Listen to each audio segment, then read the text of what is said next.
So, as you saw by the video title, today I'm going to interpret a big archetypal dream. This dream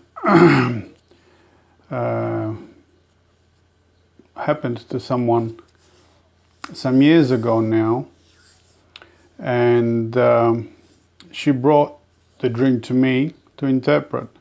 Now, she didn't understand the dream, and when I asked about what she thought the dream might mean, she shrugged her shoulders and said, "Oh, it's just another dream." But the dream moved her enough.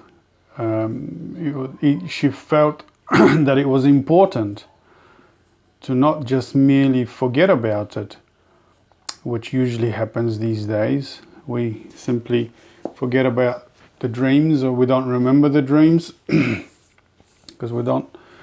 Usually it happens because we don't understand them, what happened into the dream, or what happened in the dream, that we think that the dreams are not important. But this person, although she didn't understand the dream, she had the feeling that it was important, that it needed to be taken further, needed to be investigated further. And so she brought the dream to me. And so this is the dream. She finds herself in a rural landscape. She described it as a desert landscape, old, ancient desert landscape where she is walking along. And in her walking, she felt that she was not lost, but she didn't know where she was, but she kept on walking. She felt that there's something in front, it's something just ahead that she needs to get to. And while walking in this desert landscape, she came across a tree, which she actually described to me as a bush. And the bush was on fire. But the fire wasn't consuming the bush. It was there, she said. It was silent. It was a blue flame. She was watching, she stared at this spectacle in amazement for quite a while. And the way she described it is that it was a blue flame. The bush was silently burning, she said. So there was no sound, but it wasn't consuming itself. And she stared at she watched this spectacle, amazed, for quite a while. And then she decided she needs to keep moving, keep walking. So she went further. And she went further, and she says walking, and it seemed to get harder as she was walking towards some unknown destination, when she finally arrived at the foot of a great mountain. And there, she said, she started to climb this mountain.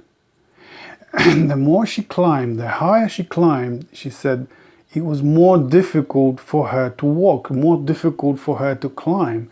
And then suddenly she realized that she's climbing the slopes of a sand, like a dune. So the 2 steps forward, 1 step back. She said it was terrible. She was clawing her way up. She knew she needed to get up.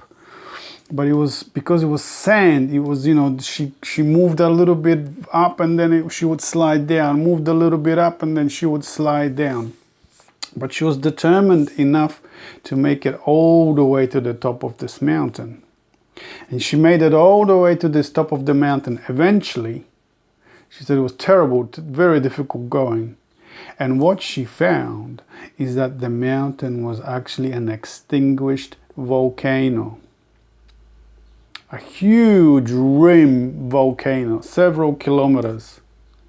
And when she walked up there to that apex, to the summit, she saw that the rim of the volcano was lined with people all the way around, all races, all traditions, all colors, and they were all standing looking into the volcano and holding hands. It was a line, an unbroken line chain of humanity. And when she walked over to them, they broke the chain, they welcomed her, she held hands with them, looked inside, and that's when she woke up. So some of you are probably already seeing the archetypal images in this dream. So let's start with the desert landscape.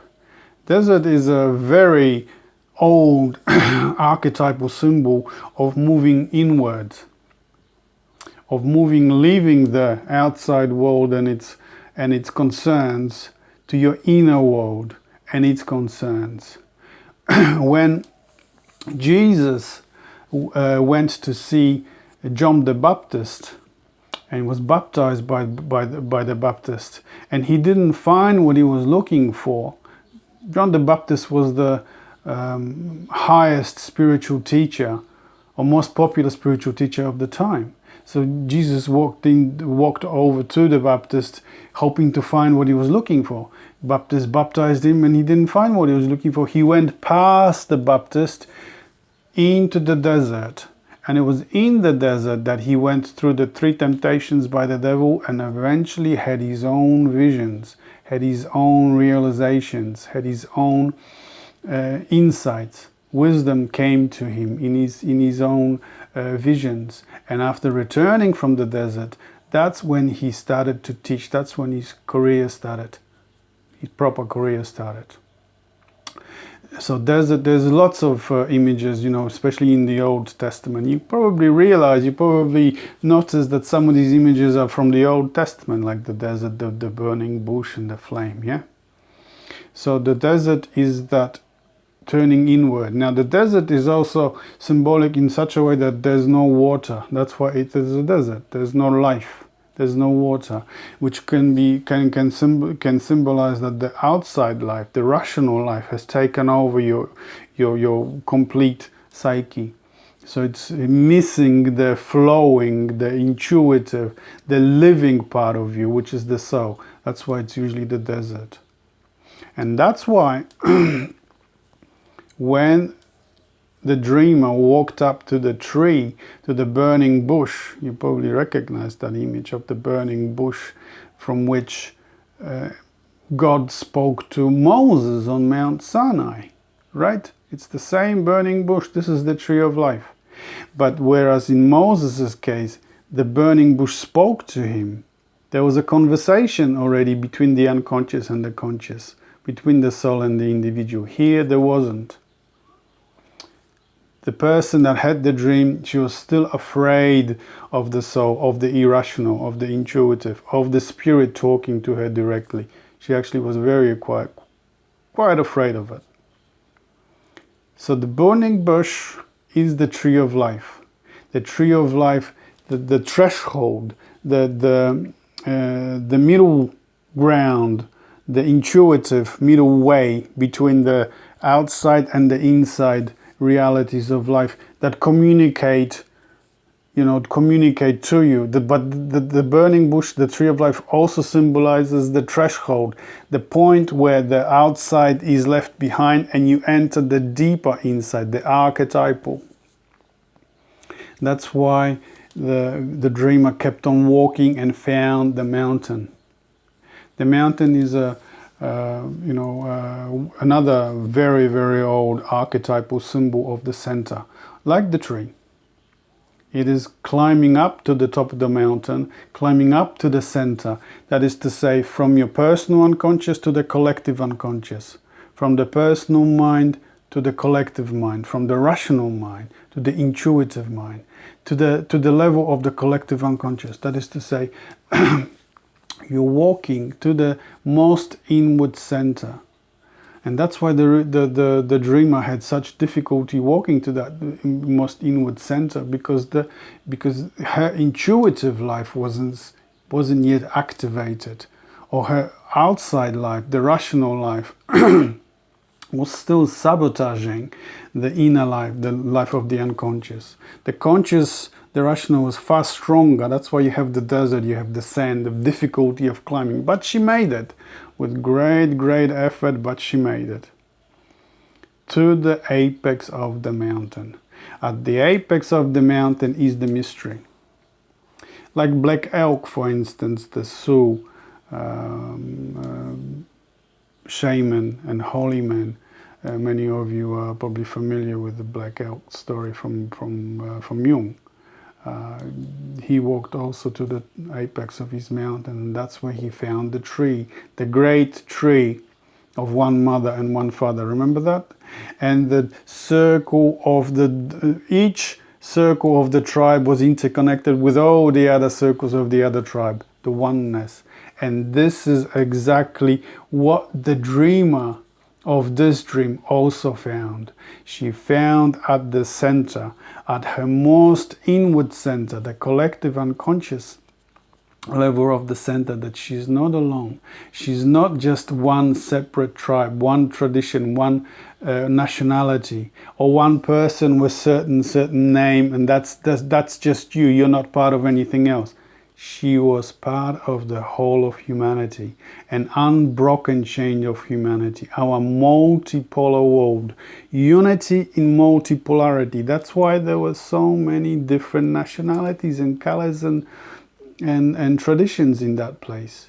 There's traditions, nations, politicians, religions, beliefs, holy books and all that divide us, because they only stress that my own tribe is important and to hell with others. But deep within you is the truth. And that's what she found.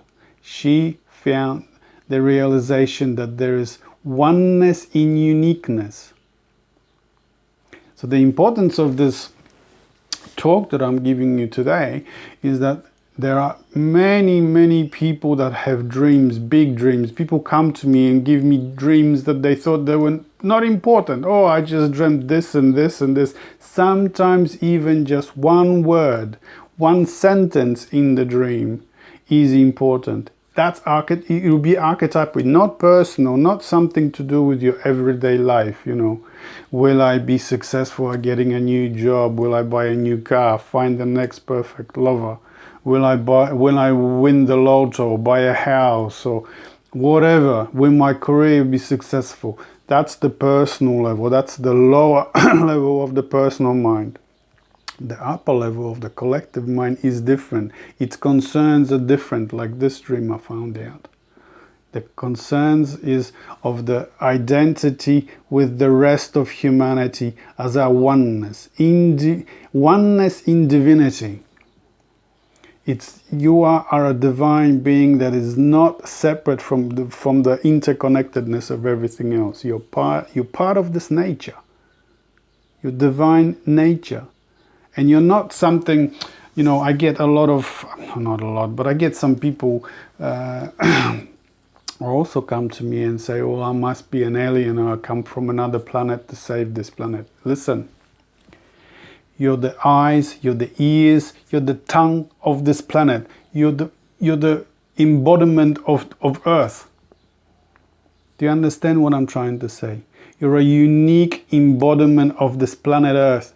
It is, in you it sees itself. In you it hears itself. In you it can actually speak what it wants to speak. It communicates itself through you. And in a larger context, you are a unique embodiment of the conscious and divine universe. What else?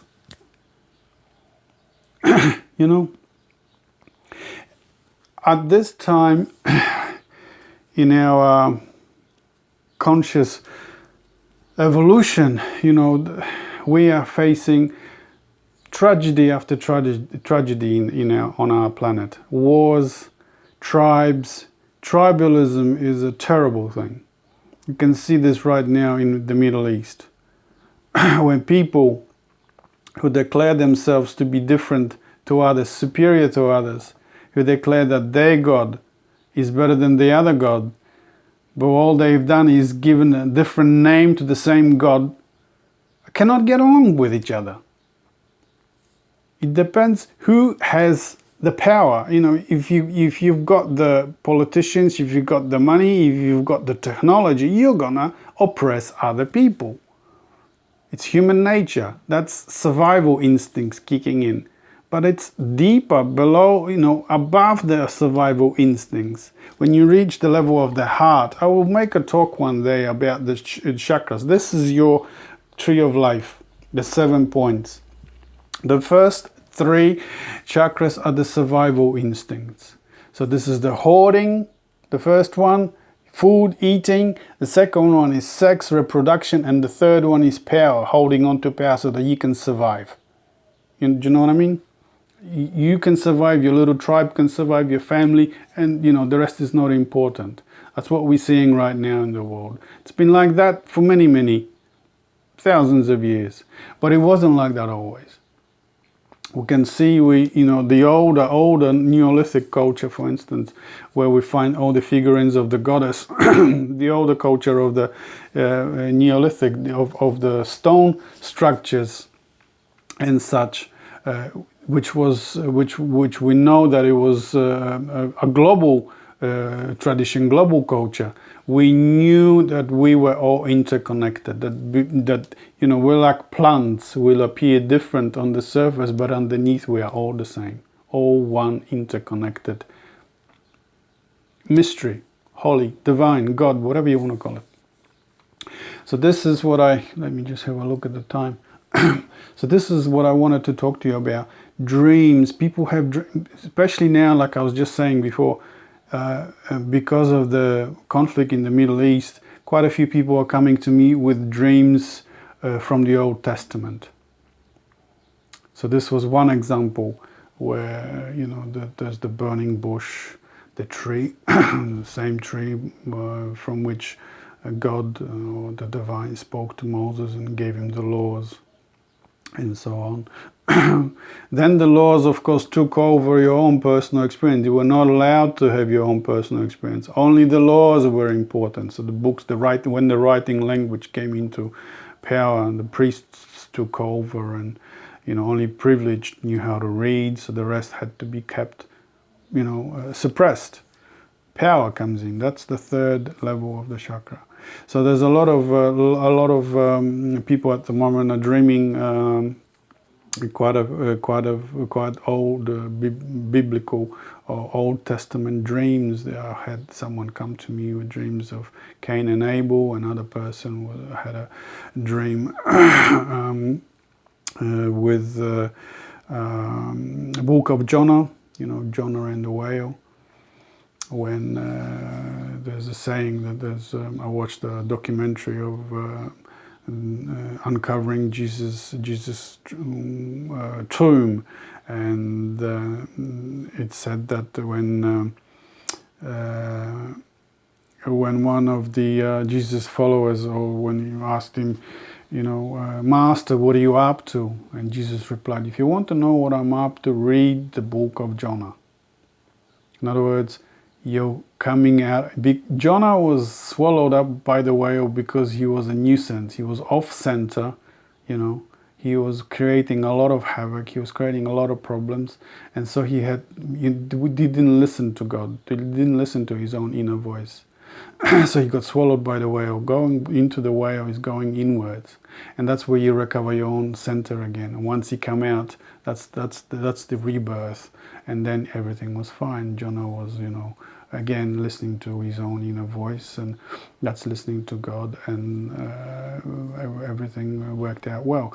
But people are having these old connections to the Old Testament. This stuff, especially if you brought up Christian, you know, if you were brought up Jewish, or if you were brought up in Islam, the Old Testament will still live deep inside your own unconscious. So it's important to understand these symbols.